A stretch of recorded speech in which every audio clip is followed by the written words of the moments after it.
All right, a little change of plans in terms of the video release schedule. Last night I had planned to interview Michael Eban. He's a faster, he's got a lot of experience with fasting as well as fasting while doing endurance exercise like marathons. Unfortunately, we had some technological issues, so I'm going to have to record that on Friday for a probable release on Saturday. Here's my fast update for today. First off, I'm already kicking it on the ketones. I'll scooch over here so I can put up the picture. Check this out from Keto Mojo. 4.2 already on ketones. Just, let's see here. 38 hours into the fast. Well, that was taking about 36 hours. So that's good. Now, one of the questions that I got, and I got repeatedly, was about exercise while fasting. And my answer is listen to your body. You're going to be able to do a lot better if you're fat adapted. But still, if you don't have your electrolytes dialed in, that can be a problem. And for me, that was a problem today. The last time I did an extended fast, I started off really high on the electrolytes and dialed back until the stomach issues went away. This time I thought I would start low and work my way up. Unfortunately, I didn't have nearly enough, I think, electrolytes yesterday. I went out to run this morning, and typically on my runs, on good days when I go to run, the first 1/10 of a mile feels wonderful. The second 1/10 of a mile makes me want to go home. And usually at around 4/10 of a mile, I start getting in my groove and the run goes well. Today, it was bad from the get-go. I felt miserable and weak and tired. And once I hit 7/10 of a mile, I threw in the towel and then just did a 3-mile walk, which was also about a minute slower than my average walking pace.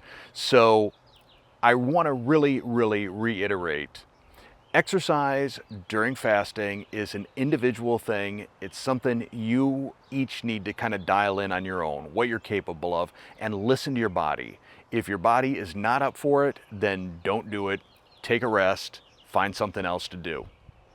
Also, my videos on goal setting and measurements are going to come probably next week.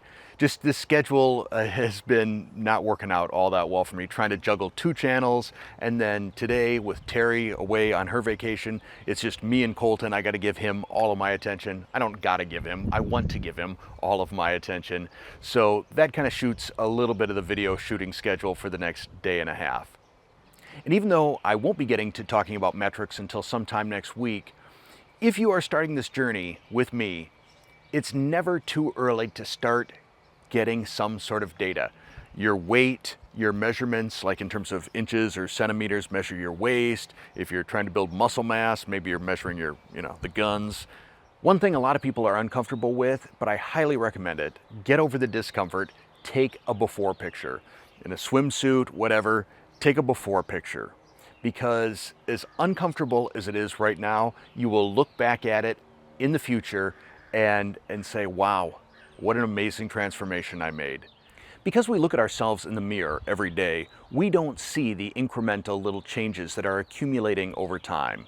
And sometimes we can get a little bit frustrated, we can feel like we're not making progress, we can feel like we've hit a plateau, and those are the great times to look back at your before picture and see how far you've come.